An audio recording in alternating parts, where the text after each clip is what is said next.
एक ओंकार सतनाम करता पुरख निरभौ निर्वैर अकाल मूर्त अजूनी सैभं गुर प्रसाद। एक ओंकार सतनाम करता पुरख निरभौ निर्वैर अकाल मूर्त अजूनी सैभं गुर प्रसाद।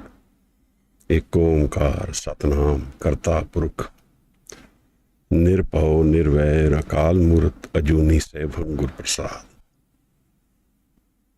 तन तन गुरु गोबिंद सिंह साहिब सच्चे पातशाह, तन तन गुरु ग्रंथ साहब जी महाराज।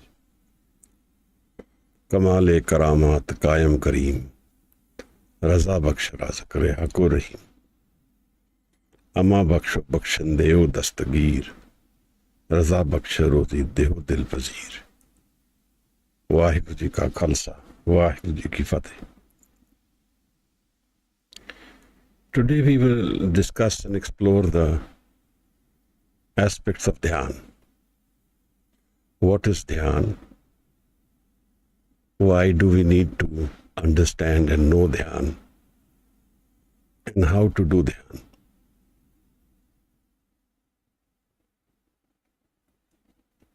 One of the troubling aspects of our life is our wandering mind.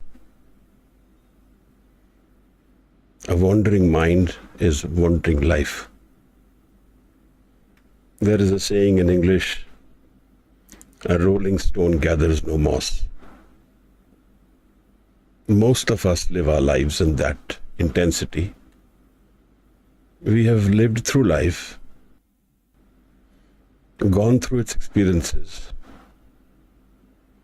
yet we don't know what is life. We haven't really assimilated the experience to be able to say what are the depths of life and how do we understand and solve the puzzle of life. Today's topic is to do with Dhyan. We all have this experience of Dhyan. To some degrees, we all use the Dhyan every day. We cook our food, we have to be focused on cooking. When we write an essay, we have to have our thoughts and focus on those thoughts, then collate them, process them into this essay which we are writing. When we do yoga, we think of the asanas which we do. That has to do with Dhyan. In fact, everything about life has to do with Dhyan. But yet, most of us don't know Dhyan. We know the wandering mind. We are wandering from one subject to another. And in this wandering, we don't really understand the vision of life, the darshan of life.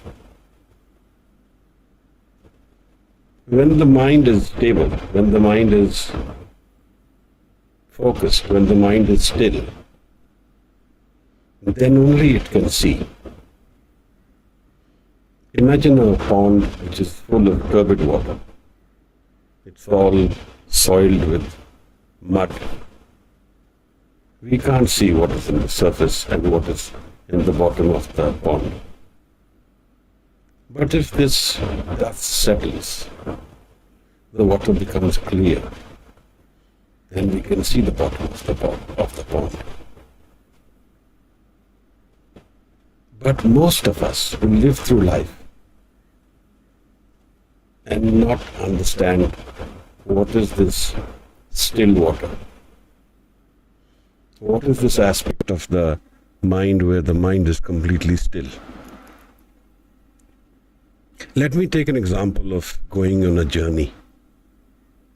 If we were to go on a journey, we would put fuel in the vehicle,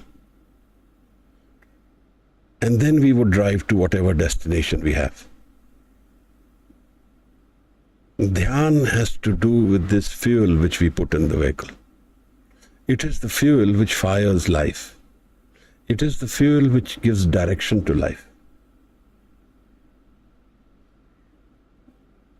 What is the material in our life has to move, and Dhyan makes it move. What are those choices with which it moves? Depends on the conditioning of our mind. What we choose. Imagine a tree, a stump which has roots below the earth which we can't see. And imagine the tree which we can see above.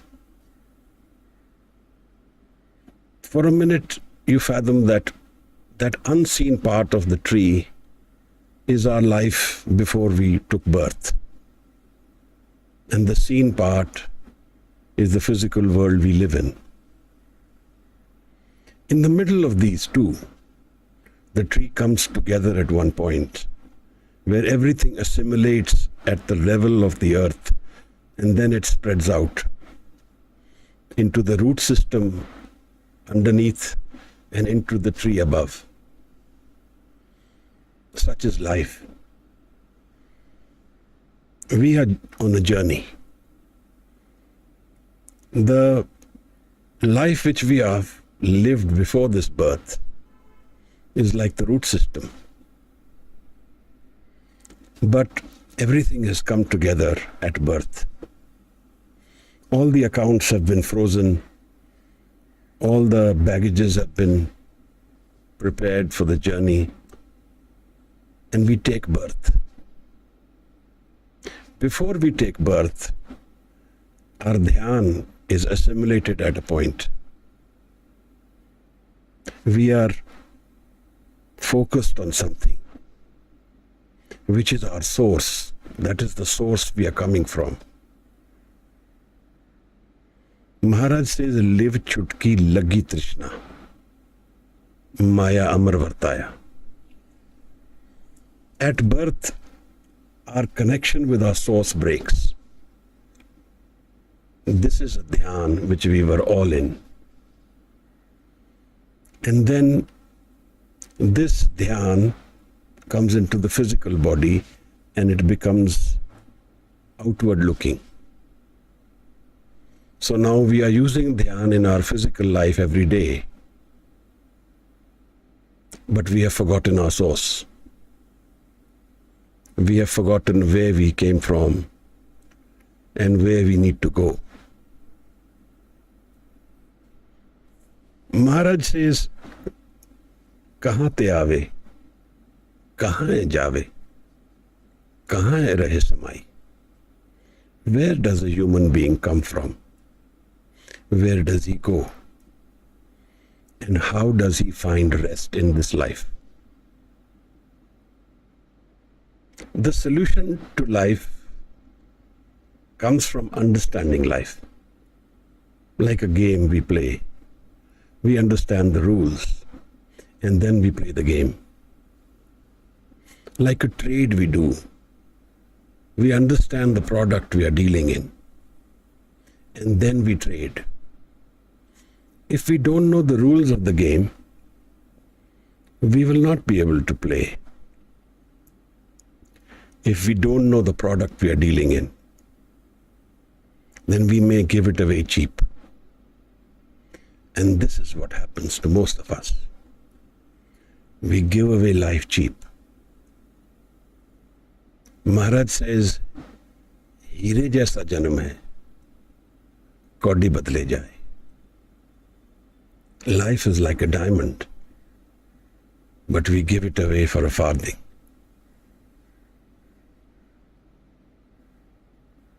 If in this lifetime we are able to understand and know dhyan, then it will never leave us. Dhyan is one element of the spiritual journey. It is not the entire journey. But without dhyan, there is no journey. Without the fuel, the vehicle will never move. There is no destination. We are only wandering with just creating baggages. Right and wrong, good and bad. Moving from one system to another with nothing really coming to our hands. All the wealth we may collect, all the honor we may get is only within this frame which we live in. It's a transient part of life. And without dhyan, we can be certain we will not understand life. Dhyan, we all do. We all study when we grow up. We all play when we grow up. Everything has to do with dhyan. Even today when we are cooking, driving, writing, taking decisions, it's all to do with dhyan. And that dhyan is not focused, it's random. It is like distributing energy to 100 channels. But what if I remove those 100 channels? What if I take them away? Then where do I go? That is what happens at death. Our attention will assimilate to a few points which we may have precipitated in our lifetime. Certain worries about our family or our situations which are incomplete, which we cannot leave incomplete. And we will define our past life to some extent with those incomplete decisions of life. But life is not about the physical world. The physical world is an experience we have, and it is not a permanent experience. But for a minute, the dhyan which we have, most of us will experience that dhyan through a curtain of deceit, a false curtain. so to say. What I mean by that is that most of us will go through life with thoughts as our partner. The only thing which we really experience in this whole life are our moving thoughts. They never stop. It can be worry, it can be imagination, it can be fantasy, it can be thinking good for someone, it can be thinking bad for someone. It can be love, it can be hatred, but it is all in thoughts. And what are the thoughts and where do they come from? If our dhyan is in our thoughts, then we must need to know what is the origin of these thoughts and what is the relationship of these thoughts and me. This is a part of the mind that we know. We know these moving thoughts are a part of our mind, but where do they come from? In the Siddh Gosht, Guru Nanak Sahib was asked a question by the Siddhs. And they asked him that what if the physical body and the heart is not there, where does the man go? जब ए हृदय देह न होती तब मन को ठहरता. Where does the mind go, Maharaj, if there is no body, there is no heart place? Maharaj says, हृदय देह न होती औदू मन सुन रहा बरागी. Man goes into the sun avastha. Sun is our source mind, Maharaj. And the experience of Dhyan is going back to our source. It's a journey to assimilate and correlate our energies away from the physical conditioning of life and then parking it at its source. Then we will know where we came from, where we will go. Our past lives will be like a mirror. When you see someone from your past life, you will know this is from my past life. It's like a mirror. The man and the mind is like a mirror. It reflects everything which goes into it. But the dhyan is energy. And this entire creation is energy, is dhyan. This whole creation has come about out of dhyan. So then, the source of me, my man, and this entire creation is the same. But for that, we need to know, how do I detach myself from thoughts?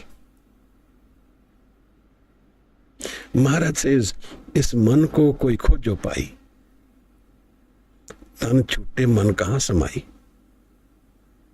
Search this mind. When he says search, he says go beyond thoughts. Because the thoughts have no real, they are a random movement. They don't have any real tangible experience. They are only random. Some of them are tangible, have meaning. Some thoughts even come from the beyond. They come from the spirit world. But those are very few. Most of our thoughts are just random energy wasting. We keep thinking, keep worrying, keep thinking, keep worrying, and drain our energy. But if we don't do that for some time, if the draining of energy goes away momentarily, then thoughts don't remain our master. They become our slaves. We use thoughts as our tool of life. And we can be free of them and be in our dhyan. So dhyan is the thoughtless world. And dhyan is also the thought world. The thought world distracts the dhyan and disseminates it. It spreads it out. And the moment we can go away from our thoughts, we assimilate this energy. And the energy becomes our focus center. So in the mythology, they talk about these chakras, this experience of life. It has all to do with dhyan. Where is our dhyan at any one time in life? Not judging as right or wrong. But we don't know dhyan in its essence. What I mean by that is that we don't know dhyan which has no desire. When our dhyan has desire, then it is moving. Then it is spreading energy. Then it is spending energy. But the moment it's desireless, it stops moving. And the lack of movement of the mind is an energy center. It's the source mind, which doesn't need anything to exist. Our existence today in the physical world is full of needs. We want this done, we want that done. Then we want this incomplete and we want that complete. Everything has to do with, I want this. So I am not complete without it. But that's not true. The physical world has its needs. It has its conditioning. It has its role. But this role is like a movie or a play, which is temporary. A whole experience is for those 2 or 4 hours, and then it is gone. Behind this play, there is a far greater intense experience of life. So, the understanding of dhyan has to do with dealing with our thoughts. Where do our thoughts come from? Most of our thoughts are conditioning. What we have learned, we have been told, what we have read, what we have experienced and seen. What attracts us, what pulls our energy, we move in that direction, and that defines our life. So most of us are concerned about destiny. What will tomorrow bring for me? Where my dhyan is going, there I will go. It also defines my next birth. It defines my whole life. It also defines knowing life. How much investment I do in the physical world and how much in the spirit world. That has to do with dhyan. Can I make my mind focused enough and stationary?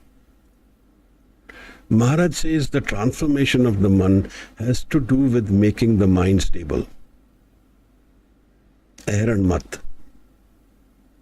Without stable mind cannot get transformed. So the meeting of a guru will be more intense if we have dhyan.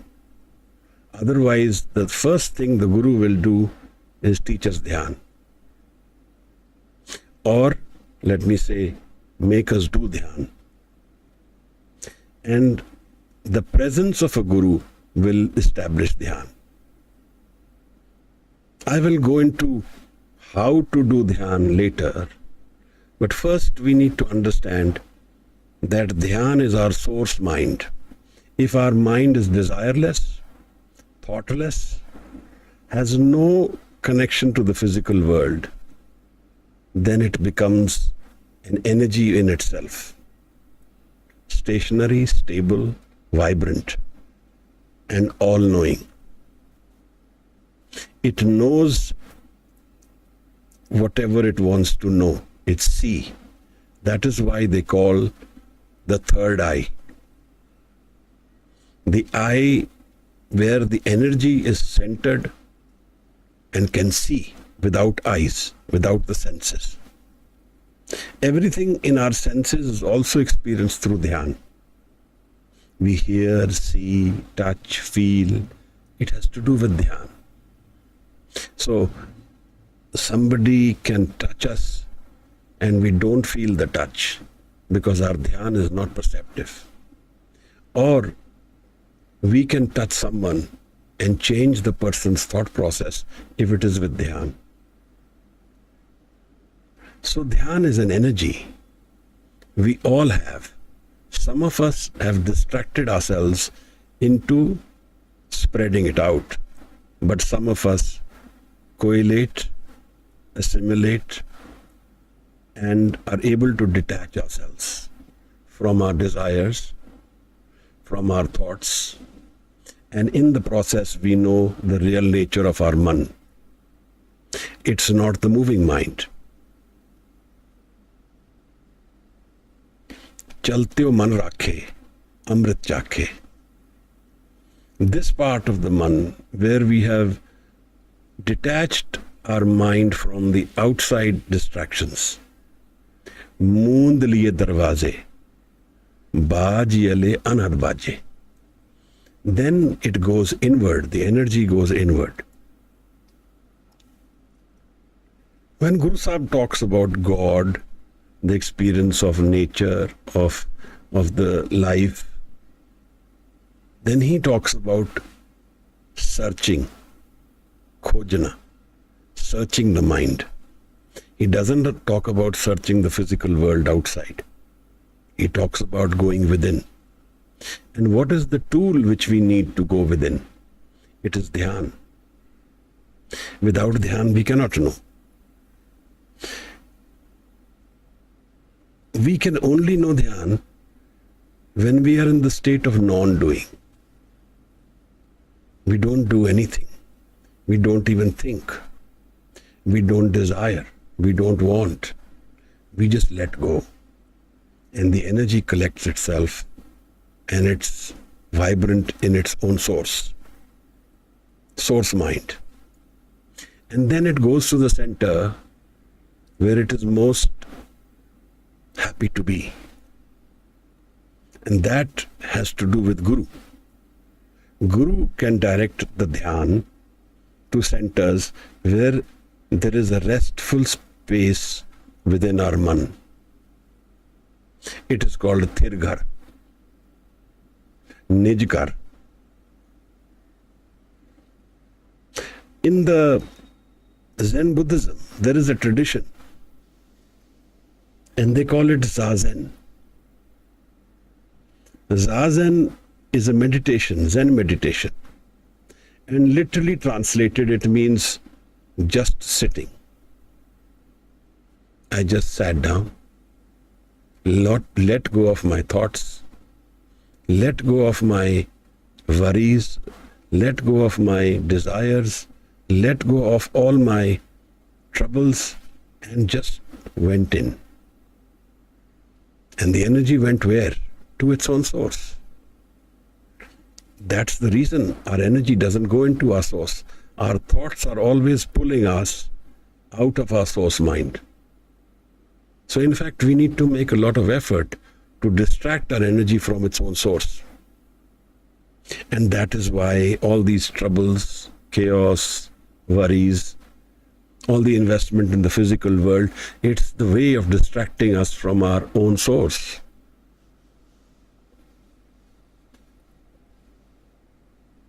Moond liye darwaze, baaj yale anhad baaje. And then if we go into this source mind and we know the dhyan, then we can see, then we can perceive, we can listen without the senses. We can know without the senses.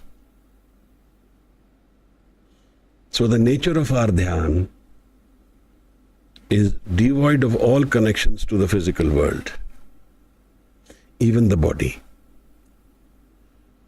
And whoever has this kind of dhyan then can transcend death. But there are two aspects to dhyan. Dhyan is energy which is neutral. I can direct it with certain emotions. Hatred is one emotion. So you will see that people who are in hatred, they have more energy. They have more ability to achieve more. They will hit with force, they will fight with force. It is because of the dhyan channelized through hatred. Because hatred is the conditioning. The mind hates. Its environment is hatred. So moment it finds a hateful situation or even an escape to a hateful situation, which may not be hateful, but a release into hatred, they will take that choice. I was seeing the Kavadiyas who travel and they break up cars, beat up people, and they have so much energy. Their dhyan is waiting for hatred, not love. So love is the other energy. If there is dhyan and I channelize it through love, then it becomes a different nature. If I have to go into the spiritual world, then dhyan and love are two conditions. If I want to punish myself into the journey of the physical, then hatred and dhyan will damage me and my environment. So, dhyan and love is all-encompassing. It doesn't have any losers. Everybody is a winner. And hatred and dhyan, everybody is a loser. Now, when we have understood what is the nature of this dhyan, of the man, and that thoughts distract us, that thoughts are our curtain to distract our dhyan, then we know that we have actually not understood what is our man. We only know the surface mind. We only know the thought mind. But what is beyond the thought mind? For that we need to be thoughtless. How to be thoughtless? How to move beyond thoughts? We need some information and some training. But important thing is that we somehow understand that dhyan is an important element of life. And we focus our energy in this living lifetime to have this dhyan within us. Then all the jap, tap, puja which we want to do is done by our dhyan, and it is done without effort. So it is called sahaj dhyan, non-doing dhyan. What is sahaj? Sahaj is when we don't do, we just experience, where my ego is not there. So there is a relationship between dhyan and my ego. And ego is my thought world. This is where my thought comes from. Most of my thoughts come from my ego, my conditioning, what I've learned, what I think I am, what I perceive myself to be, what I want to be, what I should be, and this conflict between what I am and what I should be, this is all that drains my life. And I never reach what I want to be. I'm never that perfect human being. The thought world is not perfect. The ego world is not perfect. Ego is like that vehicle which we need to travel. And dhyan is the fuel which makes that vehicle travel. If we need to transcend the ego, dhyan is our tool. Without dhyan, we will not transcend the ego world, the thought world. And beyond this ego and thought world is the real spirit world, where we have what we are looking for. We are looking for happiness forever. We are looking for unconditional happiness, timeless happiness, where there is no death. Now, to achieve something like that, we have to invest in it. And the first thing which we need to do is to have dhyan as our element. where a person will sit down and detach himself. Moond liye darwaze. Zazen, just sitting. It doesn't need to be just sitting. It can be moving, it can be walking, it can be running. If the dhyan is now become a second nature to me, which it should be within this lifetime, then it doesn't matter how I sit, how I walk, how I sleep. I can be in dhyan constantly. And I can have dhyan on whatever subject I want. So I can do dhyan on the physical world, think of a subject, and in that perceive it, know it, and then invest in the spirit world as well. So here is the energy which is focused, not distracted, not wandering, not random, but becomes meaningful by its own ability to focus itself and have one center.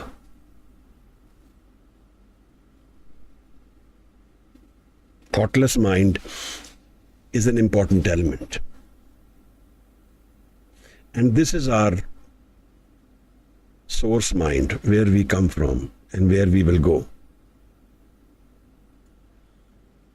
Why we need to know this? For this, we need to understand what is life. A life is an experience which is physical, which is temporary, which is moving and changing constantly.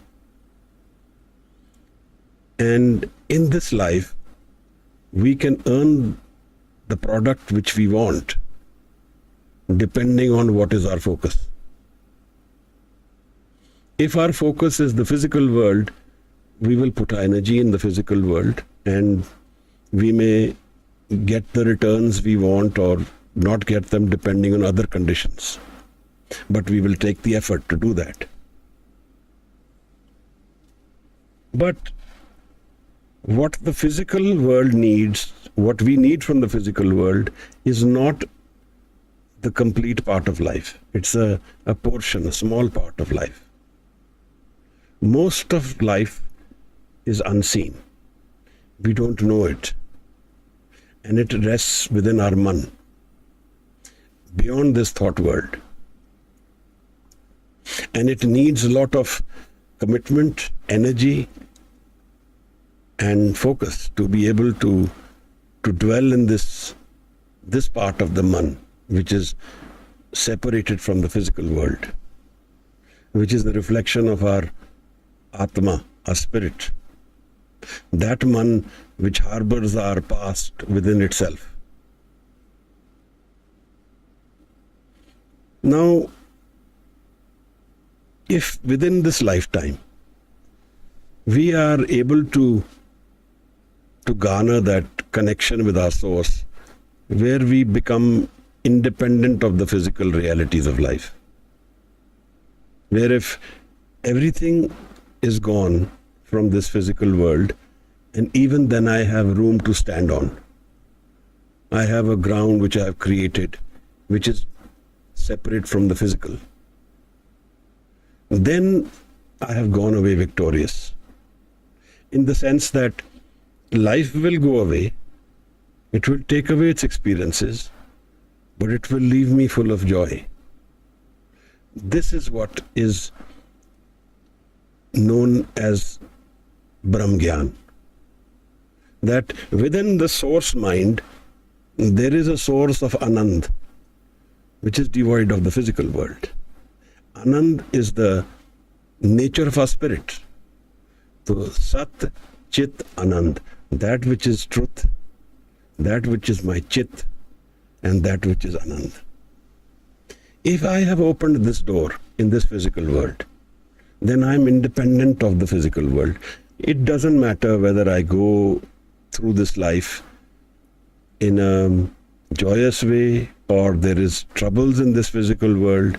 Those are the realities of the physical world. Those will unravel according to what my karma is. But see what Guru Sahib says about life. He says, blessed is he who can sing the praise of the Creator. He doesn't say that a person with wealth, power and money, or with peace of mind, he doesn't say that. He says that person who is able to focus on the Creator, he is blessed. It may be that I am troubled in this physical world, and even through these troubles, I am able to sing the praises of the Creator. Meaning what? Sing meaning what? Meaning focus on, do dhyan of the Creator. Now that is the other energy which Guru Nanak Sahib calls Shabad Guru. And that is the second chapter of this whole experience. When Maharaj was asked, who is your Guru? The Siddhs asked Maharaj, yogis asked him, who is your Guru, Guru Nanak? Maharaj says, Shabad Guru, Surt Tum Chela. Shabad is my Guru and Surt is my Chela. Today we are talking about the second word in this answer. We are talking about the Surt.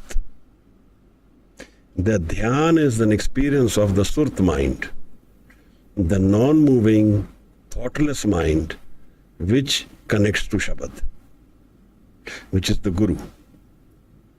So, without the Dhyan, we cannot connect to Shabad. We can do part all day. We can do part for our whole life. But the experience will not open. The experience will open when there is Dhyan. And that gives the Guru the ability to free the mind from its ego. See Maharaj, now let's understand the nature of the man. Our ego mind is our trapped mind. It traps us. And the ego is reflected through thoughts. The me, I am, it's all in the thoughts, depending on my conditioning. I am great, I am moneyed, I am small, I have low self-esteem, high self-esteem, I am powerful. These are all conditionings. There is no permanent reality. In this way, we are all the same, only changing. Now, if someone lives this ego mind and dies in this ego mind, then wandering is our only experience. We keep wandering. This is what in the Japji Maharaj talks about twice. In fact, more than twice. When he says, Punni papi akhn nahe, kar kar karna likh la jao. Ape beej, ape hi khao, nanak hukmi avo jao. If you are living the ego world, your karma dictates your future. Nanak hukmi avo jao. Keep wandering. Then in the Khands also he talks about this. When he tells us that in the moving mind, there are two aspects. One is the karma and one is the nadar. The nadar world is where the Surt meets its Guru, where the Dhyan meets Guru. And then in the slok in the end, he also explains the same thing. When he says, Pavan Guru, Pani Pita, Mata Tart Mahat, Divs Raat Doi Dahi Daya, Khele Sagal Jagat, Changiyaiyaan Buriyaiyaan Vache Taram Hadur, Karmi Apo Apni, Ke Nede Ke Dur. Now this is the karma world, which the physical world we live in. But he changes the gear. Jinni naam te aaya. There he says, those who know naam, gaye mushakkat khal, nanak te mukujle keti chutti naal. So these are two different aspects of life, Maharaj. We are to live the physical world. There is nothing wrong in experiencing it completely, knowing all its aspects, living through it. But the journey becomes more meaningful, in fact fruitful, when we can go beyond this aspect of our life. Beyond the physical world, we go into the spirit world, another world, where we have the Guru, and for that we need Dhyan. We need stable mind. Kabir Sahib says in his Shabad, Tuk dam karari jo karo, hazir hazur khudai. Tuk dam karari, for a minute make the mind stationary. You will find God right in front of you. Hazir hazur khudai. We keep asking, where is God? Is there a God? The answer is in our mind. Have we ever had an experience of the man where there is no thought? When the pond is no longer turbid, it can see its floor. Then only we can see and feel. Now, let me explain it from the chakras, where the people talk about chakras. So, Trikuti is one word which Guru Granth Sahib uses. He says, Kyun Gurbin Trikuti Chutsi? Trikuti is the point above the third eye, right here. We can, in Dhyan we go there. That is our limitation of Dhyan. We can become thoughtless. We can become disconnected from the body. It can all be done by trained mind, and we go into Trikuti. But it doesn't transcend the physical world. He says, without the Guru, how will you leave the Trikuti? How will you leave the ego? The ego still remains. So Surat, you have experienced the Surat, but not the Shabad. If we have to fathom the miracle of Shabad, we have to have a stationary mind, stable mind, a Dhyan man. Now there are two different aspects, and this aspect of, in this play of life, it transcends death if we play it right. It transcends all change. And then it also gives us the ability to be stable in completely unstable environment. Because our dependence on the physical in its extreme experiences is minimized. Of course, it takes a journey to reach there. But we become less and less dependent on the physical world as we proceed into this another world. So, what Maharaj is telling us is that make the man go into Dhyan. Now, let us explore how to do Dhyan. Though a lot of people tell us different tools and methods of Dhyan. One is the simplest ways is the way of the meditation right from Gautam Buddha's time. Is watch your breath. This is one meditation which people do. When we have our thought mind running, we watch our breath and don't catch our thoughts. You see, what happens is that the thought world is defined by my ego, by me. The thoughts are created by me, and I don't know it. It has become so seamless with me that I don't even know that the thoughts are coming from my ego. That separation within our man between the ego and thoughts doesn't happen. So it becomes one. So me is my thoughts.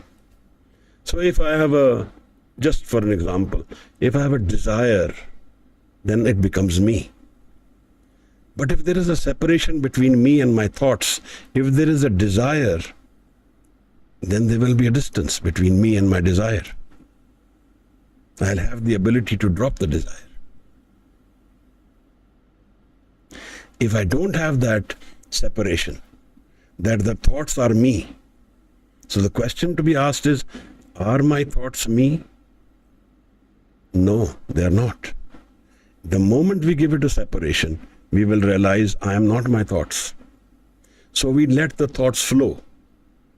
We let them come, we let them go. We don't hold on to them and say, this is my thought. And everything changes. And then how does he do that? He watches his breath. So one way of doing it is, first of all, when we want to sit in meditation, relax ourselves, become desireless, worryless. When we are more relaxed, we are less thoughtful. Think about the time when we were really very relaxed. We had no desire, no needs. We don't want anyone, anything. Our thoughts are dropping away. It's like pedaling a cycle. We used to pedal the cycle and the cycle moves. And we stop pedaling, the cycle drops. So does the mind drop when we stop energizing the thoughts. When I say, I am not my thoughts. But what happens with most of us is that this identification between me and my thoughts has become so strong that I don't feel the difference. My thought becomes me and it makes me travel. And it is mostly random. When I sit for Dhyan or sit in meditation, a thought will come, what will happen at work in the morning? And then I start going in that thought. Say, maybe I should tell that person this. Maybe I should do this. The thought has taken me on a trail. So the other way of doing this is close our files. Close all the issues which we have and say, okay, I will address this after an hour. For 1 hour, I am not addressing any issue of life. I am free of everything. And the best way of doing it is, I am free of me also. I am no longer me. I drop the me.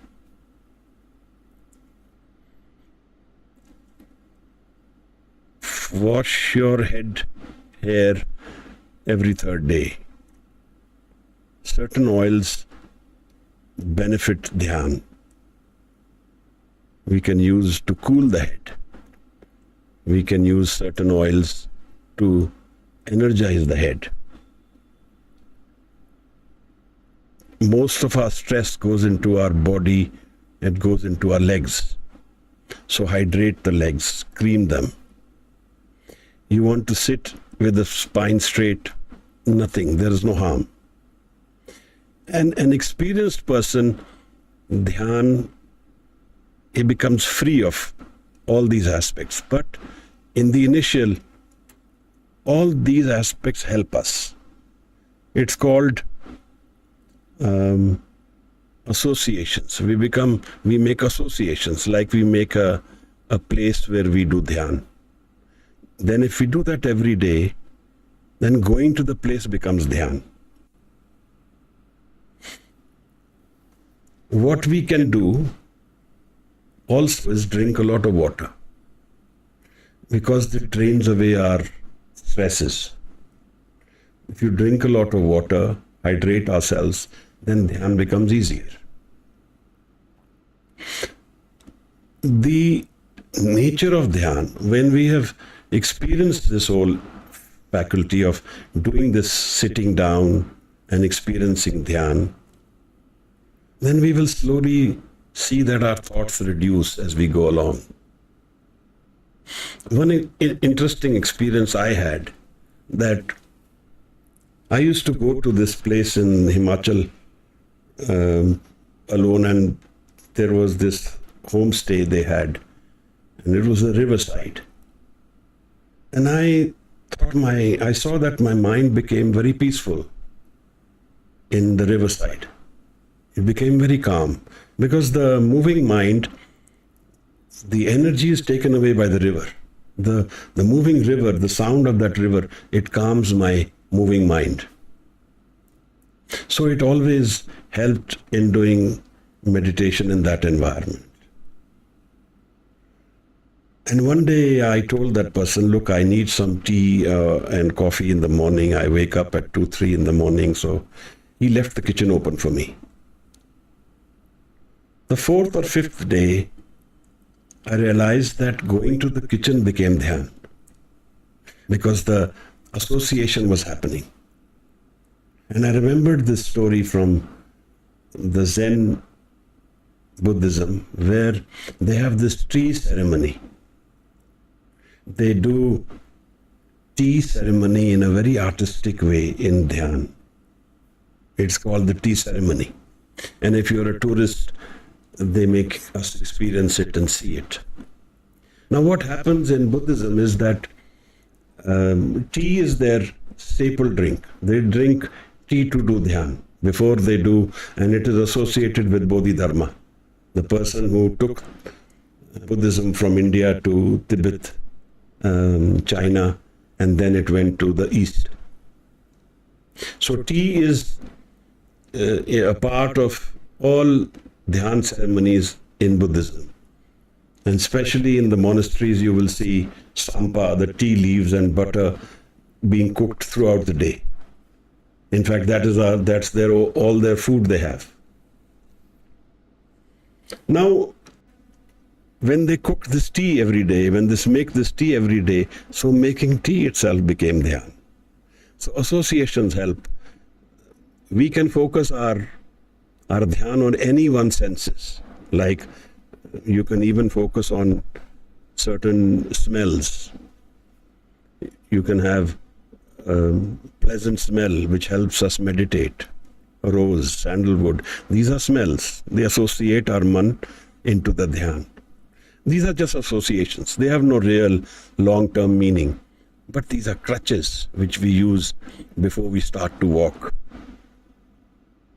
An experienced person will do dhyan without any effort, without any posture, walking, sleeping. He will be in dhyan, or she, because it has become second nature. And in that dhyan, there is knowledge. If we have done dhyan and we have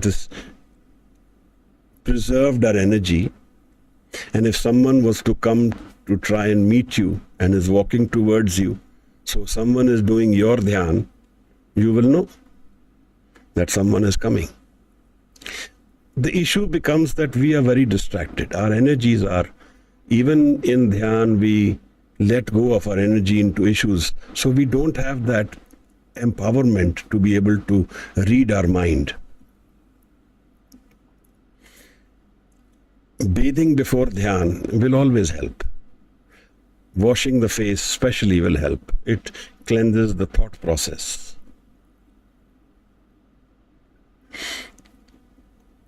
And then when we do sit in dhyan, what we use as a tool is ultimately the Shabad. So when Guru Nanak Sahib talks about dhyan in the Japji, he says, sing the Shabad and put your dhyan in the Shabad. So sunna is the energizing way in which dhyan happens. Suniye maniye, man ki tapa. Love is experienced in that mind which first listens. Then it follows, manna. It implements, transforms itself. And love becomes the result of this experience. Antargat Tirath Malnav. Then there is pilgrimage within the man. The another way of how we can do dhyan more quickly is to be in sangat of those people who are in dhyan. If you are able to stay or be with someone who's actually in dhyan constantly, then we will be in dhyan. For that we only will do the seva. We can wash utensils, we can serve water, but while we do that, our dhyan is focused on the person who is doing dhyan. So, being around someone who is in dhyan, we become dhyanast. And that's the fastest way actually of doing this. Meditating in darkness, being without light, that helps dhyan.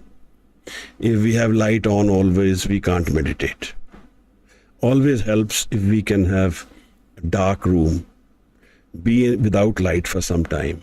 Have a small stimulant if you want. Tea, coffee. Coffee is a Sufi drink. Tea is a Buddhist drink. The nature of life can be opened by us if we have experienced dhyan. And once we have learned this dhyan, or we know this dhyan, it will not leave us. Even in our next birth, it will come forth. And if we have chosen a direction for this dhyan, it will guide us even then. That dhyan will take us into that direction which we have chosen. So there is this tantric world. They use dhyan in the negative sense. In the ego world, they use it to enhance their ego, their self-desire, their money-making machine, hurting others, or distorting the realities of life. Now that is the hell world. That's the hatred world, where one uses the other. They also use dhyan, but it becomes negative. So, being a man which is shuddh, a pure mind, is mandatory for the spiritual journey. Shuddh meaning desireless, which doesn't have a desire to dominate the other. That coupled with dhyan will take us into the spirit journey. If we can do it in this lifetime, there are possibilities. We have a guru, we have Shabad, we can transcend death. But don't think that it's an easy job. Don't take it lightly. Make it a project where we invest energy, invest time, invest sangat. And once we know this dhyan, and once the guru and Shabad and Surt meet, then Trikuti can be transcended. The ego world can be transcended. It still doesn't guarantee no death or no birth, but it will be very close. We will be on our way. It depends on how much time this body has. So we have to think about these issues and submit our energy and commit ourselves to this as a project. That I must know dhyan. I must experience dhyan. And it can be done while living this troublesome world or relaxed world, depending on what our karmas are. It doesn't matter. Sometimes sukh can be a curse. Sometimes dukh can be a blessing. It all depends on how we perceive this world and how we react to it. If our commitment to the spiritual world is intense, then dhyan is our step towards a spiritual experience. And the more adept we become in dhyan, the more fruitful we are even as a Sikh, even as a learner. The guru will prefer somebody who is in dhyan. He will choose someone who knows dhyan, because dhyan is a lifetime experience. It's very valuable. There still may be pitfalls. Ego still becomes our problem every now and then, but we have that fuel in the vehicle to go where we really want. I met one sadhu once. He said, "Tu tenda digda chadda ja." You fall, but wake up and get up and walk again. Don't stop walking. Don't let go of your commitment and your inner prayer, no matter what happens. Because a lot happens in this physical world which is out of our control. But yet we know, when we have known Dhyan, when we have experienced Dhyan, then we know we have it. Then we transcend thoughts. The moment we transcend thoughts, we are worryless. In this one Shabad, which I really like, Bhagat Kabir talks about this.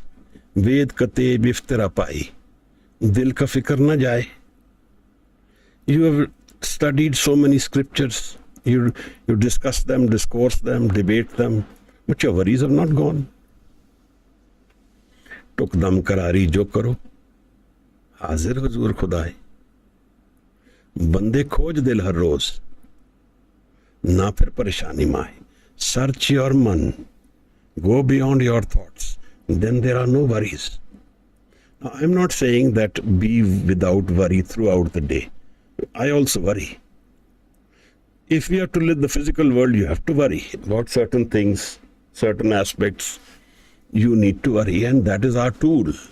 But do we have some time in the day where we give up this worry, where we are free of it, where we say, okay, these hours,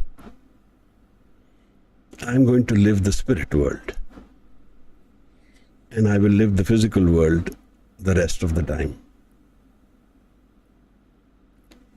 And our whole life gets defined. Our journey gets guided by the spirit world. It doesn't leave us. Whom we call God, Creator, Allah, Ram, whatever. That energy then starts guiding us our life.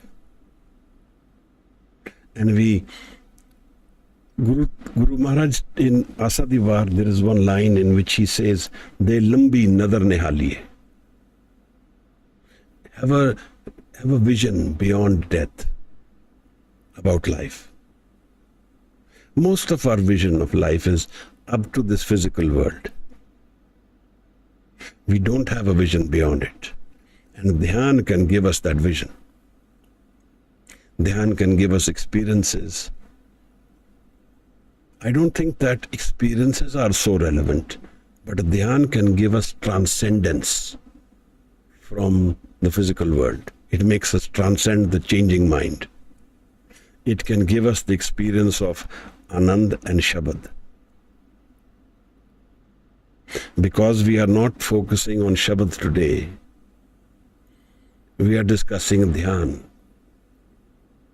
So one of the ways is watch your breath. That is one way. The other is to meditate on Shabad. Gaviye, suniye, man rakhiye pao. While you sing it, listen to it.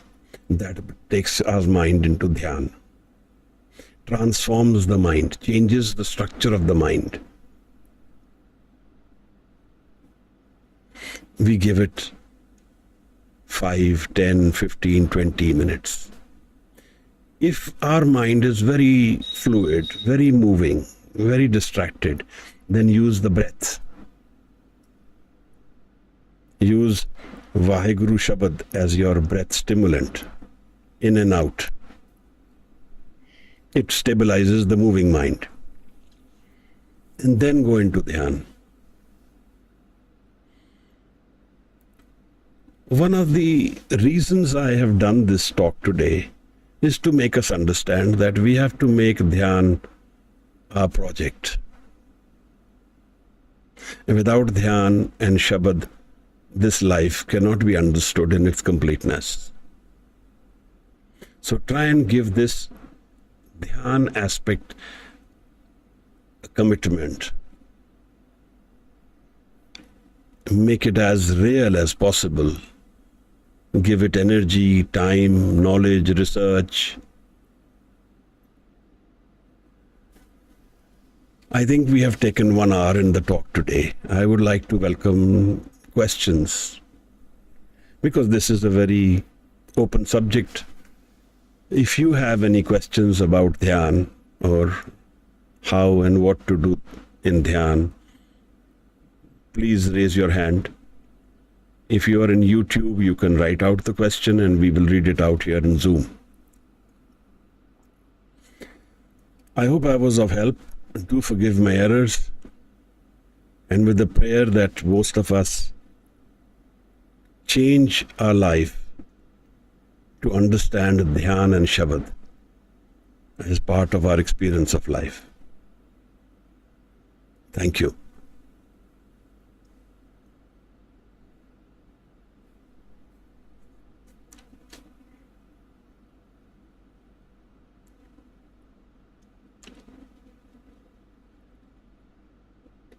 Gagandeep.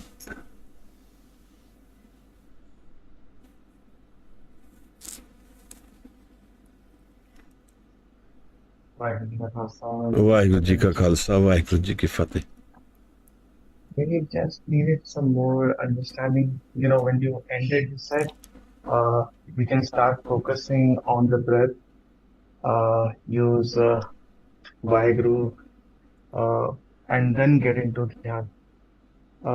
I could not understood. Then when we are doing that and then we get into Dhyan is what I couldn't.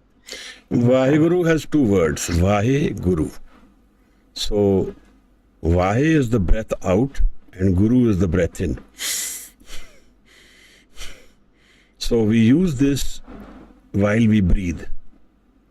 And this is one energy which can change our inner structure of the man also. Suppose we are feeling low, we are feeling distracted, we can use this Vaheguru as an experience. Vaheguru, out and in. If we do this for say 10 minutes, 5 minutes, 20 minutes, and then we watch the mind, it becomes calmer. Okay.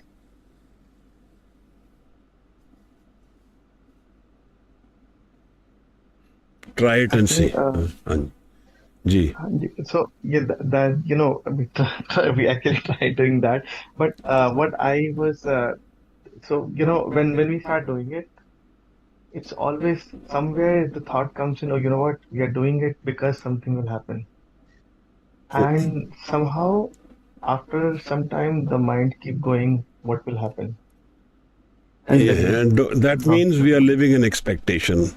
We are catching the thoughts that this is my thought. Ignore the thoughts. That's the only way you can meditate. If you catch the thoughts, we can't meditate. Then we will be distracted. Let the thoughts come and go, and as though they are not your thoughts.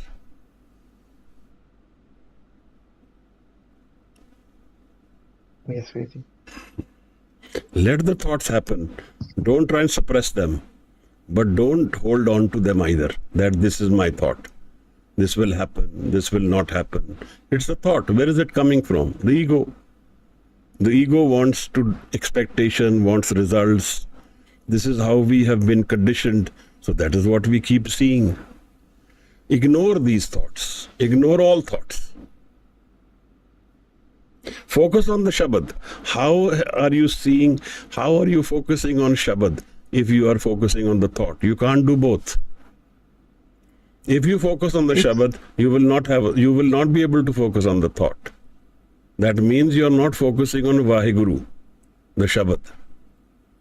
If you are focusing on Vaheguru, then you cannot focus on the thought. It will come and go. Yes, and the experience is more like on and off. You try doing it, and then it's all right. On and off is fine. you keep coming back. Because we have not lived in that environment. It takes time for us to get used to that environment. It's okay. On and off is fine. Don't set an expectation. Just do it out of love. And once we get used to that environment, then it becomes easier as we go ahead. Initially, it's difficult because our feet are stuck in ego. We are already submerged in the ego and stuck in that. हम देखे था डूबी ले.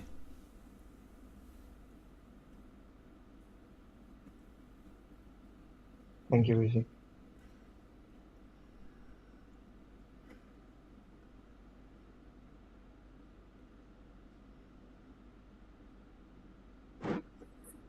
Very right also. Waheguru ji की false, Waheguru ji की फतेह महाराज. He said do it out of love. So how to cultivate or how to create or how to bring that love in ourselves? Love is not to be cultivated by us. Love is a ever-present energy of our spirit. We just become thoughtless and love will find its way. Love is our inner reality. The nature of our soul and spirit is love. It's not hatred. We just focus on the Shabad. And love will find its roots. Love will find its expression.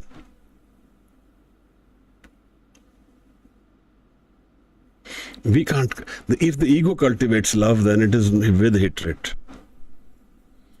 It's not about the ego, it's about letting go. It's not about doing, it's about non-doing.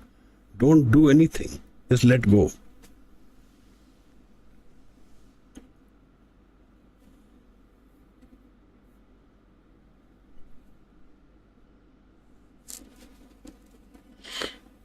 We are always trying to do, and we are not the creators here. The Creator has created a perfect mind, and it rests within us. We just need to search for it. And letting go of the ego is the only way we can find it. Of our own ego, our thoughts. Transcending that.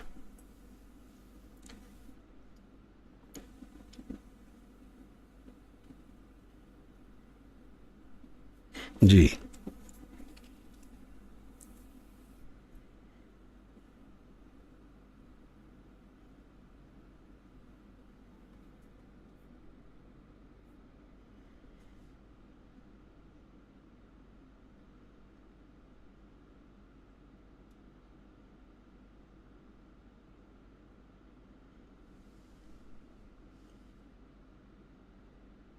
If there are no more questions, we'll... Vijay, there is a message in the chat box. Okay. Yes, it's difficult to do.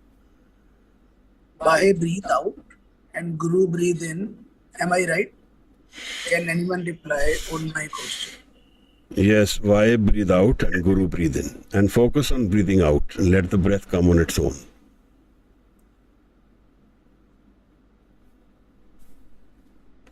Throw the breath out. Focus on that.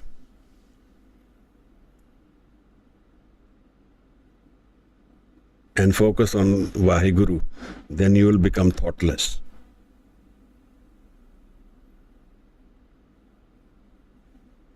Yes, we can practice it. But online practicing may not be the best way. Maybe we can do it.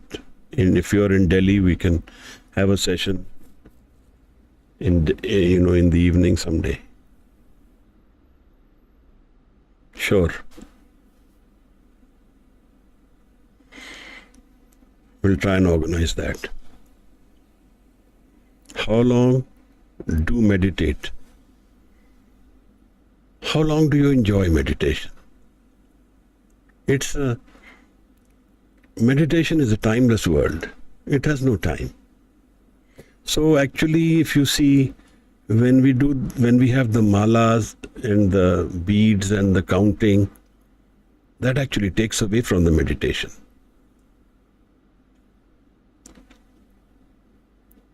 There is joy and peace within the man in the meditation.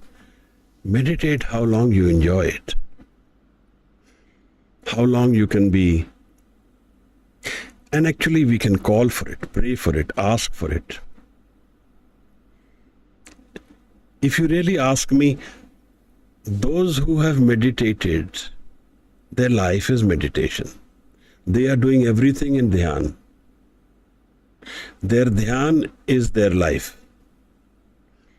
In fact, a small portion of their life, they break away from meditation. But otherwise, they are always in meditation. I lived 5 years with someone who was deeply meditative. And being around him made me meditative. I used to just be around and do menial tasks, clean the room, give him water, cook the food sometimes, be his driver, take out the clothes when he's dressing up. And that was my Dhyan. Everything was in Dhyan. Because he was in Dhyan always. Will it not be easy to meditate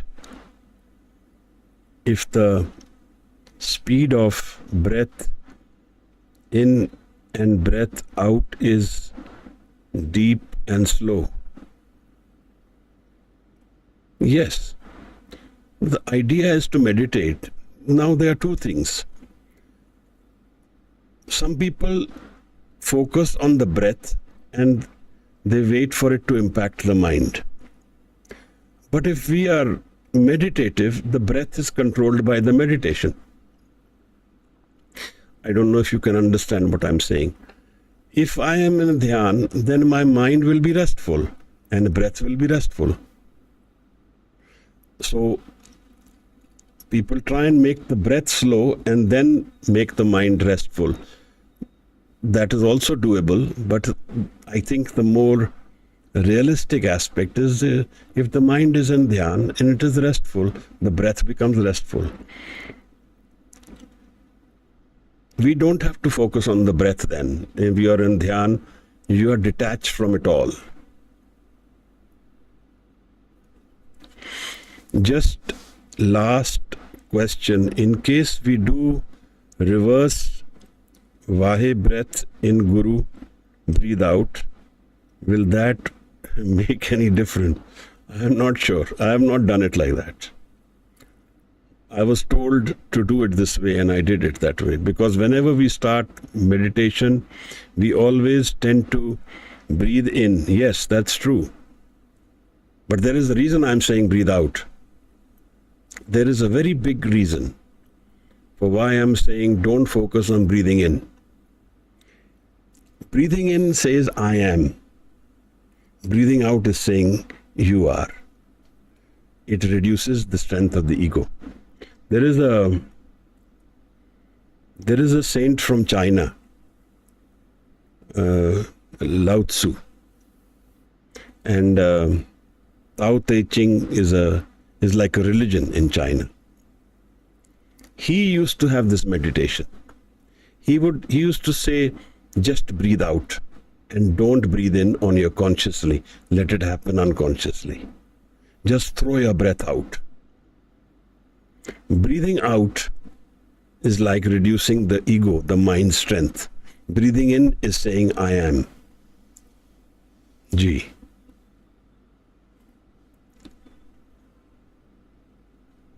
I hope you understand what I'm saying, Sonam.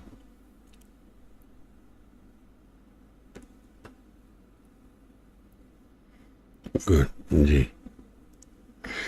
Any more questions?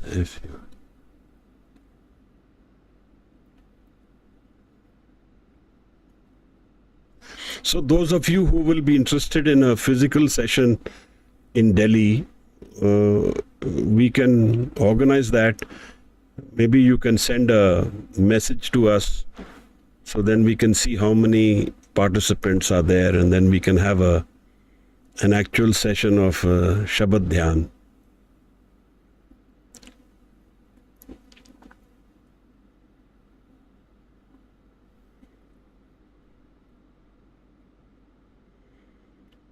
So I think you need to send messages on the WhatsApp group. That may be easier because we don't record this and save the messages in Zoom.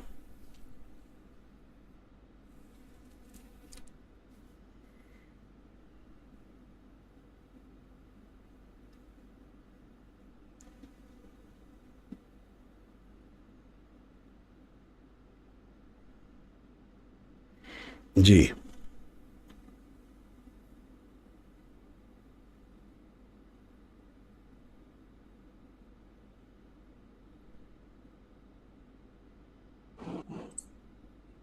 Sonam had something that if we,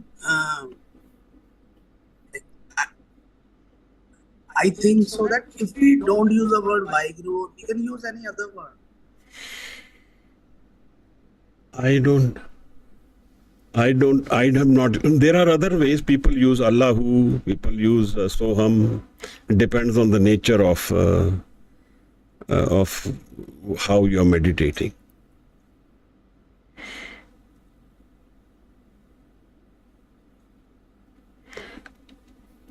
Somebody has raised a hand. Mandeep Kaur. Waheguru ji का खालसा वाहिगुरु जी की फतेह वाहिगुरु जी का खालसा वाहिगुरु जी की फतेह हाँ जी I want to know like so I have felt that every time when I'm reciting Mool Mantra usually there is no thought or emotion but while reciting any other kirtan or so suppose the Shabad says something like asking for Naam or the Shabad may say that I want Sangat or something like that, the emotions get attached to it. But I always feel that, while doing Kirtan or while listening to it, mind gets more focused in that as compared to just saying just like that. So in both the cases, can we say that the dhyan can be there, or when the emotions are there, the dhyan cannot be there? Emotions, well, let me say this.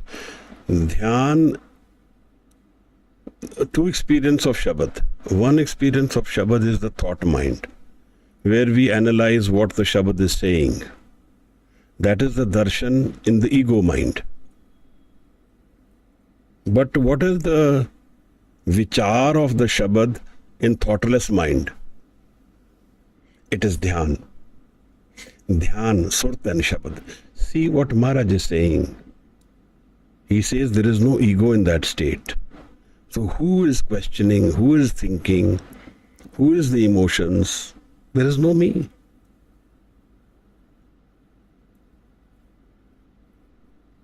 Shabad and Surt, that becomes the inner reality. There is no ego. There is no person, me there. As the moment me comes into the picture, Naam is gone.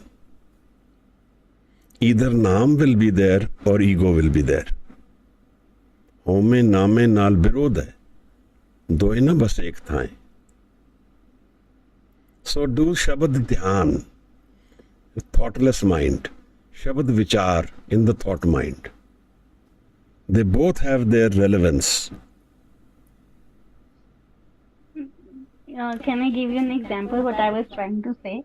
So the line, suppose the line says, Apni kirpa tar. While reciting the Shabad, I'm saying this line again and again. There is no thought as such. I'm not thinking anything like, there's no vichar of me doing anything. The line, whatever the line is, I'm just reciting that. The emotion will get attached if I am seeking the same thing, suppose. The Shabad says, Kirpa apni tar. Emotions, there are two sources of this emotion. One is the emotions like we call love. Love is the reality of the inner mind. One is the ego mind, which is saying, I love. These are two different natures of love. In the ego mind, there is no absolute feeling. Now, what I think you are saying is that I also feel emotional. Now, if the emotion is there, then Hanji. that is fine. There is love you are feeling. That is fine. Hanji. That is the miracle of Shabad. Love is the reality of the inner mind. Love, Anand, and egoless mind, thoughtless mind. And only the Guru's meeting makes this happen.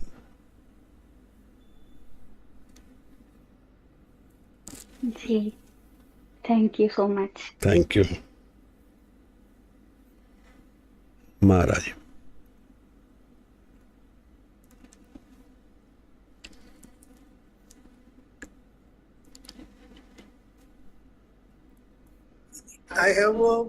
It's not a question, it's a personal thing that whenever we read something new, I feel we are more concentrated. But whatever we are reading again and again, we think that one is not Hajis. Like thoughts come and we start thinking and the part goes on. But when we read something new, we are more.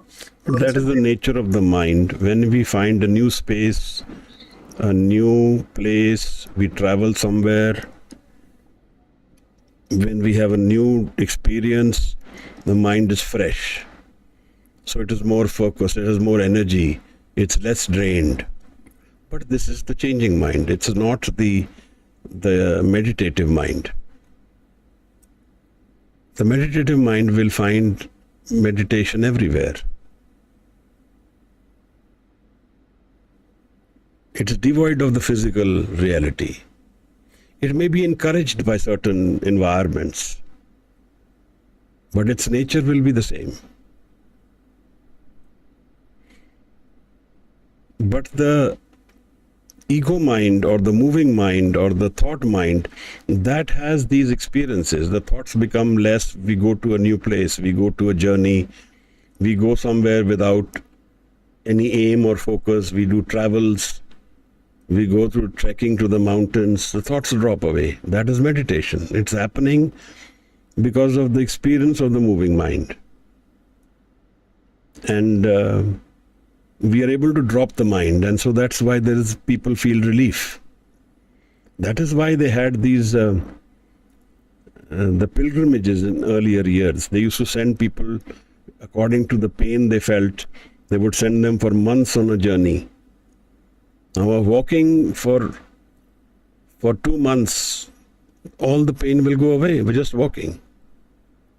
So the device was the journey itself. There was no other pilgrimage. The mind would drop the issues because it was changing constantly, and old issues get dropped. So the pilgrimage had its effect on the mind. They would be relaxed. The pain will go away. That would be one method in which how people would try and heal the other. So you go for a 1-month journey somewhere. So all my pain, my chaos, all that will drop as I keep walking away on a journey.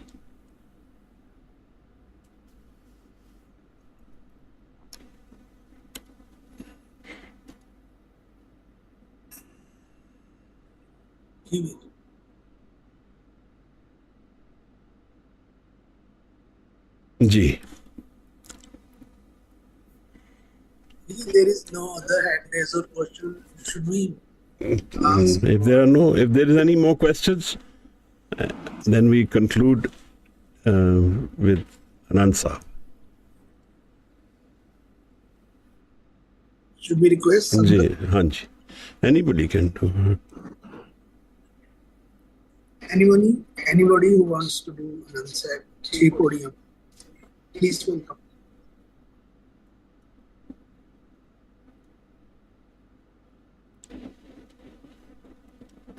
Harneet is.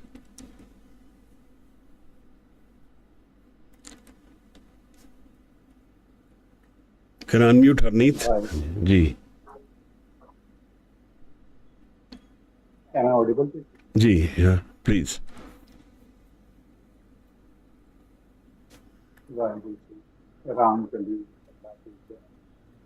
आनंद एक ओंकार सतਿਗੁਰ प्रसाद आनंद पिया मेरी माए सतਿਗੁਰੂ मैं पाया सतਿਗੁਰ का पाया सहज सोती मन बचियां दा धाइयां करा गुरतन परकार भरियां शब्द गावन आइयां शब्दों कंगावो भरी केरा मन जिनी वसाया कहे नानक आनंद हुआ सतਿਗੁਰੂ मैं पाया हे मन मेरिया तुम सदा रहूं हर नाले हर नाल रहूं तुम मान मेरे तू सर्व सारना अंगीकार तुह करे तेरा कारक सच सराहना सदना गना समरथ स्वामी सो क्यों मनो बसारे कहे नानक मन मेरे सदा रहूं हर नाले साचे साहेबा क्या नहीं करते रह करता तेरे सब किछ है जिस ते सो पावे सदा सिर्फ सलाह तेरी नाम मन वसावे नाम जिनके मन वसया बाजे शब्द कनेरे कहे नानक सच्चे साहिब क्या नहीं करो तेरा साचा नाम मेरा आधारो साच नाम आधार मेरा जिन सब गनाइया कर शांत सुख मन आय वसया जिन इच्छा सब बुझाइया सदा कुर्बान कीता गुर विटहो जिस दियां वडियाइया कहे नानक सुनो संतो अबद धरो प्यारो साचा नाम मेरा अमृत बाजे पंच शब्द तित घर सुभागे शब्द बाजे कला जुग कर धारियां